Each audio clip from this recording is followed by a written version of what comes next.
ओम श्री गणेशाय नमः। ओम श्री रामायण पाठ आरंभ। ओम श्री सीतारामचंद्राभ्याम नमः। ओम श्रीमद् वाल्मीकि रामायण बालकांड। ओमे भोलनाथ माता पार्वती, ओमे माँ दुर्गा, ओमे श्री सीताराम जी, ओमे हनुमान जी। मैं आपके आशीर्वाद से श्री रामायण का पाठ आरंभ करती हूँ। अपना आशीर्वाद दीजिए। ओम हे हनुमान जी आपको। ओम जय सीताराम जी की। राम राम जी। ओम बालकांड। ओम पहला सर्ग। ओम नारद जी का वाल्मीकि मुनि को संक्षेप से श्री रामचरित्र सुनाना। ओम तपस्वी वाल्मीकि जी ने तपस्या में और स्वाध्याय में लगे हुए विद्वानों में श्रेष्ठ मुनिवर नारद जी से पूछा, मुने, इस समय संसार में गुणवान, वीरवान, धर्मज्ञ, उपकार मानने वाला, सत्यवक्ता और दृढ़ प्रतिज्ञ कौन है? सदाचार से युक्त, समस्त प्राणियों का हित साधक, विद्वान, सामर्थ्यशाली और एकमात्र प्रिय दर्शन सुंदर पुरुष कौन है? मन पर अधिकार रखने वाला, क्रोध को जीतने वाला, कांतिमान और किसी की निंदा नहीं करने वाला कौन है? तथा संग्राम में कुपित होने पर किससे देवता भी डरते हैं? महर्षि, मैं यह आपसे सुनना चाहता हूँ। इसके लिए मुझे बड़ी उत्सुकता है। आप ऐसे पुरुष को जानने में समर्थ हैं। महर्षि वाल्मीकि जी के इस वचन को सुनकर तीनों लोकों का ज्ञान रखने वाले नारद जी ने उन्हें संबोधित करते हुए कहा, अच्छा सुनिए। और फिर प्रसन्नतापूर्वक बोले, मुने, आपने जिन बहुत से दुर्लभ गुणों का वर्णन किया है, उनसे युक्त पुरुष को मैं विचार करके कहता हूँ। आप सुने।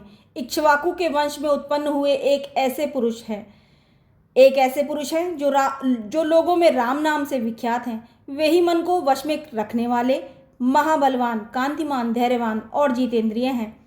वे बुद्धिमान, नीतिज्ञ, वक्ता, शोभायमान तथा शत्रु संहारक हैं। उनके कंधे मोटे और भुजाएं बड़ी बड़ी हैं। ग्रीवा शंख के समान और थोड़ी मांसल पुष्ट है। उनकी छाती चौड़ी तथा धनुष बड़ा है। गले के नीचे की हड्डी हंसली मांस से छिपी हुई है। वे शत्रुओं का दमन करने वाले हैं। भुजाएं घुटने तक लंबी हैं। मस्तक सुंदर है। ललाट भव्य और चाल मनोहर है। उनका शरीर अधिक ऊंचा या नाटा न होकर मध्यम और सुडौल है। देह का रंग चिकना है। वे बड़े प्रतापी हैं। उनका वक्षस्थल भरा हुआ है। आंखें बड़ी बड़ी हैं। वे शोभायमान और शुभ लक्षणों से संपन्न हैं। धर्म के ज्ञाता, सत्य प्रतिज्ञ तथा प्रजा के हित साधन में लगे रहने वाले हैं। वे यशस्वी, ज्ञानी, पवित्र, जितेंद्रिय और मन को एकाग्र रखने वाले हैं। प्रजापति के समान पालक, श्री संपन्न, वैरी विध्वंसक और जीवों तथा धर्म के रक्षक हैं। स्वधर्म और स्वजनों के पालक, वेद वेदांगों के तत्ववेत्ता और धनुर्वेद में प्रवीण हैं। वे अखिल शास्त्रों के तत्वज्ञ, स्मरण शक्ति से युक्त और प्रतिभा संपन्न हैं। अच्छे विचार और उदार हृदय वाले वे श्री रामचंद्र जी बातचीत करने में चतुर तथा समस्त लोकों में प्रिय हैं। जैसे नदियां समुद्र में मिलती हैं, उसी प्रकार सदा राम से साधु पुरुष मिलते रहते हैं। वे आर्य एवं सब में समान भाव रखने वाले हैं। उनका दर्शन सदा ही प्रिय मालूम होता है। संपूर्ण गुणों से युक्त वे श्री रामचंद्र जी अपनी माता कौशल्या का आनंद बढ़ाने वाले हैं। गंभीरता में वे समुद्र और धैर्य में वे हिमालय के समान हैं। वे विष्णु भगवान के समान बलवान हैं। उनका दर्शन चंद्रमा के समान मनोहर प्रतीत होता है। वे क्रोध में कालाग्नि के समान और क्षमा में पृथ्वी के सदृश हैं। त्याग में कुबेर और सत्य में द्वितीय धर्मराज के समान हैं। इस प्रकार उत्तम गुणों से युक्त और सत्य पराक्रम वाले, सद्गुणशाली और प्रियतम ज्येष्ठ पुत्र को, जो प्रजा के हित में संलग्न रहने वाले थे, प्रजा वर्ग का हित करने की इच्छा से राजा दशरथ ने प्रेमवश युवराज पद पर अभिषिक्त करना चाहा। तदंतर राम के राज्याभिषेक की तैयारियां देखकर रानी कैकेयी ने, जिसे पहले ही वर दिया जा चुका था, राजा से यह वर मांगा कि राम का निर्वासन, वनवास और भरत का राज्याभिषेक हो। राजा दशरथ ने सत्यवचन के कारण धर्म बंधन में बंधकर प्यारे पुत्र राम को वनवास दे दिया। कैकेयी का प्रिय करने के लिए पिता की आज्ञा के अनुसार उनकी प्रतिज्ञा का पालन करते हुए वीर रामचंद्र वन को चले। तब सुमित्रा के आनंद बढ़ाने वाले विनयशील लक्ष्मण जी ने, जो अपने बड़े भाई राम को बहुत ही प्रिय थे, अपने सुबंधुत्व का परिचय देते हुए स्नेहवश वन को जाने वाले बंधुवर राम का अनुसरण किया। और जनक के कुल में उत्पन्न हुई सीता भी, जो अवतीर्ण हुई देव माया की भांति सुंदरी, समस्त शुभ लक्षणों से विभूषित, स्त्रियों में उत्तम, राम के प्राणों के समान प्रियतमा पत्नी तथा सदा ही पति का हित चाहने वाली थी, रामचंद्र जी के पीछे चली, जैसे चंद्रमा के पीछे रोहिणी चलती है। उस समय पिता दशरथ ने अपना सारथी भेजकर और पूर्वासी मनुष्यों ने स्वयं साथ जाकर दूर तक उनका अनुसरण किया। फिर श्रृंगवेरपुर में गंगा तट पर अपने प्रिय मित्र निषाद राजगुह के पास पहुंचकर धर्मात्मा श्री रामचंद्र जी ने सारथी को अयोध्या के लिए विदा कर दिया। निषाद राजगुह लक्ष्मण और सीता के साथ राम ये चारों एक वन से दूसरे वन में चले गए। मार्ग में बहुत जलों वाली अनेकों नदियों को पार करके भरद्वाज के आश्रम पर पहुंचे और गुह को वहीं छोड़ भरद्वाज मुनि की आज्ञा से चित्रकूट पर्वत पर गए। वहां वे तीनों देवता और गंधर्वों के समान वन में नाना प्रकार की लीलाएं करते हुए एक रमणीय पर्णकुटी बनाकर उसमें सानंद रहने लगे।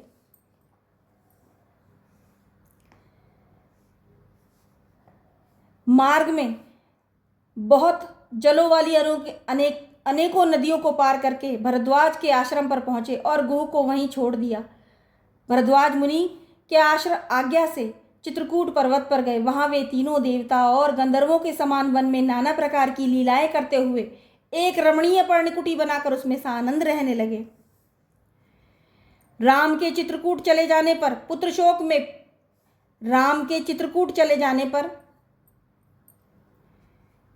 शोक से पीड़ित राजा दशरथ उस समय पुत्र के लिए उसका नाम ले लेकर विलाप करते हुए स्वर्गगामी हुए। राम के चित्रकूट चले जाने पर पुत्र शोक से पीड़ित राजा दशरथ उस समय पुत्र के लिए उसका नाम ले लेकर विलाप करते हुए स्वर्गगामी हुए। उनके स्वर्गगमन के पश्चात वशिष्ठ आदि प्रमुख ब्राह्मणों द्वारा राज्य संचालन के लिए नियुक्त किए जाने पर भी महाबलशाली वीर भरत ने राज्य की कामना न करके पूज्य राम को प्रसन्न करने के लिए वन को ही प्रस्थान किया। वहां पहुंचकर सद्भावना युक्त भरत जी ने अपने बड़े भाई सत्यपराक्रमी महात्मा राम से याचना की और यों कहा, धर्मज्ञ आप ही राजा हो, परंतु महान यशस्वी परम उदार प्रसन्न मुख महाबली राम ने भी पिता के आदेश का पालन करते हुए राज्य की अभिलाषा न की और उन भरत ताग्रज ने राज्य के लिए न्यास चिन्ह रूप में अपनी खड़ाऊ भरत को देकर उन्हें बार बार आग्रह करके लौटा दिया। अपनी अपूर्ण इच्छा को लेकर ही भरत ने राम के चरणों का स्पर्श किया और राम के आगमन की प्रतीक्षा करते हुए वे नंदीग्राम में राज्य करने लगे। भरत के लौट जाने पर सत्य प्रतिज्ञ जितेंद्रिय श्रीमान राम वहां पर पुनः नागरिक जनों का आना जाना देखकर उनसे बचने के लिए एकाग्र भाव से दंडकारण्य वन में प्रवेश किया। उस महान वन में पहुंचने पर कमल लोचन राम ने विराध नामक राक्षस को मारकर ऋषि शरभंग, ऋषि शुतीक्ष्ण, ऋषि अगस्त्य मुनि तथा अगस्त्य के भ्राता का दर्शन किया। फिर अगस्त्य मुनि के कहने से उन्हें ऐन्द्र धनुष, एक खंग और 2 तूणीर जिसमें बाण कभी नहीं घटते थे प्रसन्नतापूर्वक ग्रहण किए। एक दिन वन में वनचरों के साथ रहने वाले श्री राम के पास असुर तथा राक्षसों के वध के निवेदन करने को वहां के सभी ऋषि आए।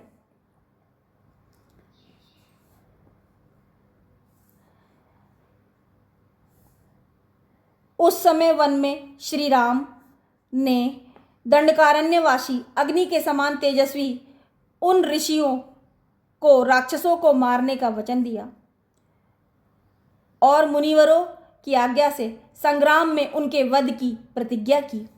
वहां ही रहते हुए श्री राम ने अपनी इच्छा अनुसार रूप बनाने वाली जनस्थान निवासिनी शूर्पणखा नाम की राक्षसी को लक्ष्मण के द्वारा उसकी नाक कटाकर कुरूप कर दिया। तब शूर्पणखा के कहने से चढ़ाई करने वाले सभी राक्षसों को और खर, दूषण, त्रिशिरा तथा उसके पृष्ठपोषक असुरों को राम ने युद्ध में मार डाला। उस वन में निवास करते हुए उस जनस्थान वासी 14,000 राक्षसों का वध किया। तदंतर अपने कुटुंब का वध सुनकर रावण नामक राक्षस क्रोध से मूर्छित हो उठा। उसने मारीच राक्षस से सहायता मांगी। यद्यपि मारीच ने यह कहकर कि रावण, उस बलवान राम के साथ तुम्हारा विरोध ठीक नहीं है, रावण को अनेकों बार मना किया, परंतु काल की प्रेरणा से रावण ने मारीच के वाक्यों को टाल दिया और उसके साथ ही राम के आश्रम पर गया। मायावी मारीच के द्वारा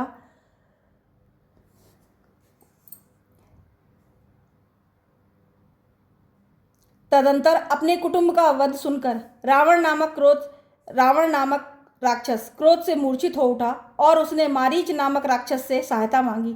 यद्यपि मारीच ने यह कहकर कि रावण, उस बलवान राम के साथ तुम्हारा विरोध ठीक नहीं है, रावण को अनेकों बार मना किया, परंतु काल की प्रेरणा से रावण ने मारीच के वाक्यों को टाल दिया और उसके साथ ही राम के आश्रम पर गया। मायावी मारीच के द्वारा उसने दोनों राजकुमारों को आश्रम से दूर हटा दिया और स्वयं राम की पत्नी सीता का अपहरण कर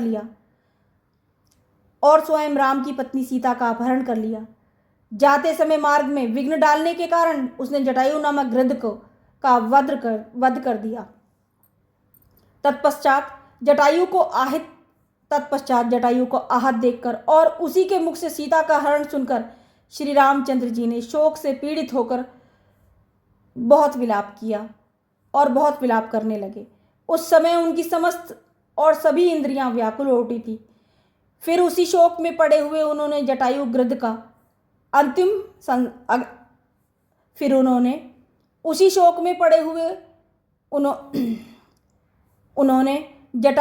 का अग्नि संस्कार किया और वन में सीता को ढूंढते हुए कबंध नामक राक्षस को देखा, जो शरीर से विकृत तथा भयंकर दिखने वाला था। महाबाहु राम ने उसे मारकर उसका भी दाह किया, अंत कर दिया। महाबाहु राम ने उसे मारकर उसका भी दाह किया, अतः वह स्वर्ग को चला गया। जाते समय उसने राम से धर्मचारिणी शबरी का पता बताया और कहा, रघुनंदन, आप धर्मपरायणा सन्यासिनी शबरी के आश्रम पर जाइए। शत्रुहंता महान तेजस्वी दशरथ कुमार राम शबरी के यहाँ गए। उसने इनका भलीभांति पूजन किया। फिर वे पंपासर के तट पर हनुमान नामक वानर से मिले और उन्हीं के कहने से सुग्रीव से भी मेल किया। तदंतर महाबलवान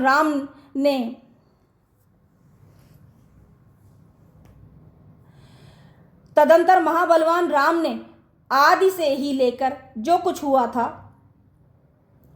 वह और विशेषतः सीता का वृतांत सुग्रीव से कह सुनाया।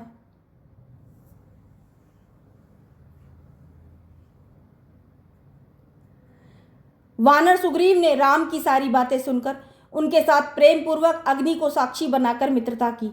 उसके बाद वानर राज सुग्रीव ने स्नेहवश बाली के साथ वैर होने के कारण की सारी बातें राम जी से दुखी होकर बतलाई। उसके बाद वानर राज सुग्रीव ने स्नेहवश बाली के साथ वैर होने की सारी बातें राम से दुखी होकर बतलाई। उस समय राम ने बाली को मारने की प्रतिज्ञा की। तब वानर सुग्रीव ने वहां बाली के बल का वर्णन किया, क्योंकि सुग्रीव को राम के बल के विषय में बराबर शंका बनी रहती थी। राम की प्रतीति के लिए उन्होंने दुदुम्बी दैत्य का महान पर्वत के समान विशाल शरीर दिखाया। राम की प्रतीति के लिए उन्होंने दुदुम्बी दैत्य का महान पर्वत के समान शरीर दिखाया। महाबली महाबाहु श्री राम ने तनिक मुस्कुराकर उस अस्थि समूह को देखा और पैर के अंगूठे से उसे महाबली महाबाहु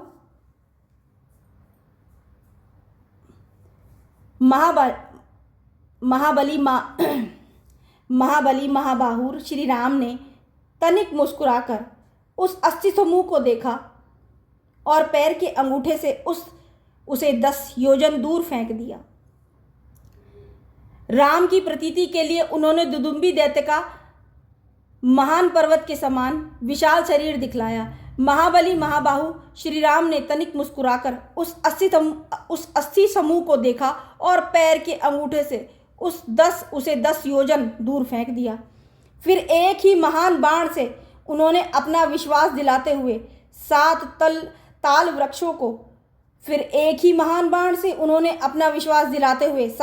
वृक्षों को और पर्वत तथा रसातल को बीन डाला।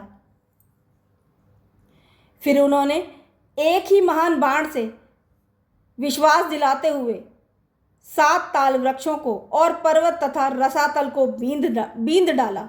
तदंतर राम के इस कार्य से महाकपि सुग्रीव मन ही मन प्रसन्न हुए और उन्हें राम पर विश्वास हो गया।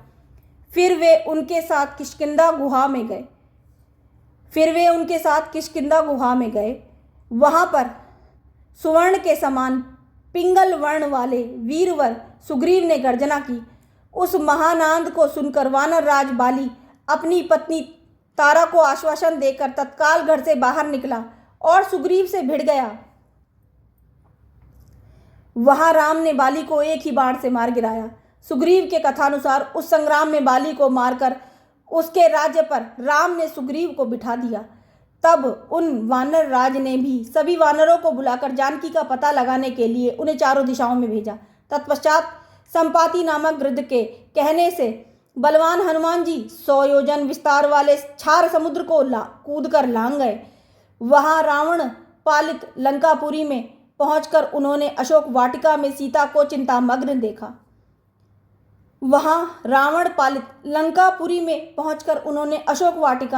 माता सीता को चिंतामग्न देखा। तब उन विदेह नंदिनी को अपनी पहचान देकर श्री राम का संदेश सुनाया और सांत्वना देकर उन्होंने वाटिका का द्वार तोड़ डाला। फिर 5 सेनापतियों और 7 मंत्री कुमारों की हत्या कर वीर अक्षय कुमार का भी कचूमर निकाला। इसके बाद वे जानबूझकर पकड़े गए। ब्रह्मा जी के वरदान से अपने को ब्रह्मपाश से छुटा हुआ जानकर भी वीर हनुमान जी ने अपने को बांधने वाले उन राक्षसों का अपराध स्वेच्छानुसार सह लिया। तत्पश्चात मिथिलेश कुमारी सीता के स्थान के अतिरिक्त समस्त लंका को जलाकर वे महाकपि हनुमान जी राम को प्रिय संदेश सुनाने के लिए लंका से लौट आए। अपरिमित बुद्धिशाली हनुमान जी ने वहां जा महात्मा राम की प्रदक्षिणा करके यों सत्य निवेदन किया, मैंने सीता जी का दर्शन किया है। इसके अनंतर सुग्रीव के साथ भगवान राम ने महासागर के तट पर जाकर सूर्य के समान तेजस्वी बाणों से समुद्र को क्षुब्ध कर दिया। तब नदीपति समुद्र ने अपने को प्रकट किया और फिर समुद्र के ही कहने पर राम ने नल से पुल का निर्माण करवाया। उसी पुल से लंकापुरी जाकर रावण को मारा। फिर सीता के मिलने पर राम को बड़ी लज्जा हुई। तब भरी सभा में सीता के प्रति वे मर्मभेदी वचन कहने लगे। उनकी इस बात को न सह सकने के कारण साध्वी सीता अग्नि में प्रवेश कर गई। इसके बाद अग्नि के कहने से उन्होंने सीता को निष्कलंक माना। महात्मा रामचंद्र जी के इस महान कर्म से देवता और ऋषियों सहित चराचर त्रिभुवन संतुष्ट हो गया।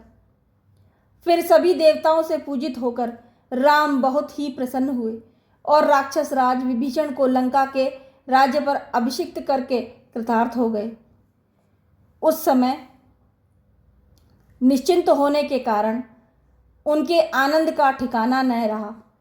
यह सब हो जाने पर राम देवताओं से वर पाकर और मरे हुए वानरों को जीवन दिलाकर अपने सभी साथियों के साथ पुष्पक विमान पर चढ़कर अयोध्या के लिए प्रस्थित हुए।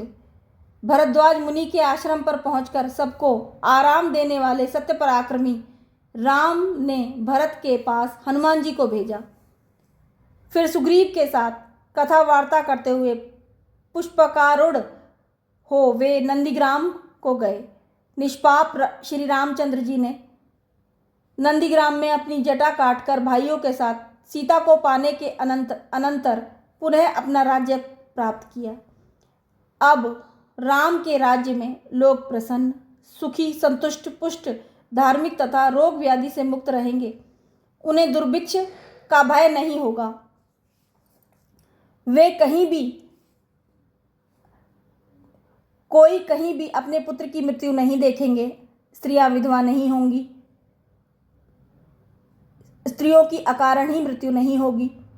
साथ ही पतिव्रता होंगी और पुरुष चरित्रवान होंगे। आग लगने का किंचित भय न होगा।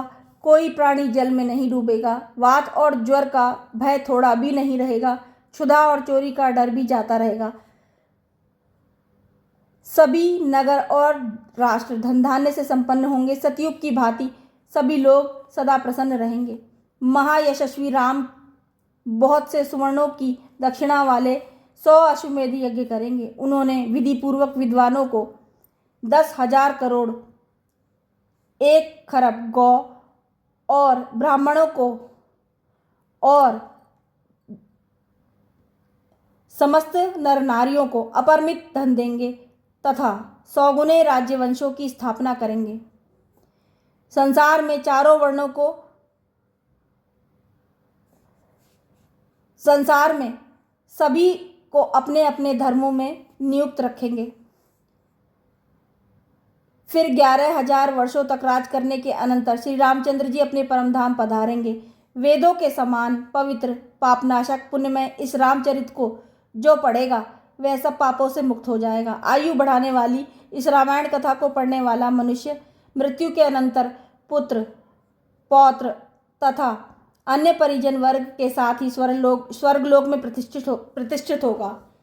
जो भी व्यक्ति श्री रामायण को पढ़ेगा वह प्रतिष्ठा प्राप्त करेगा। इस प्रकार श्री वाल्मीकि निर्मित आर्ष रामायण आदिकांड के बालकांड में पहला सर्ग पूरा हुआ। ओम जय श्री सीताराम जी की।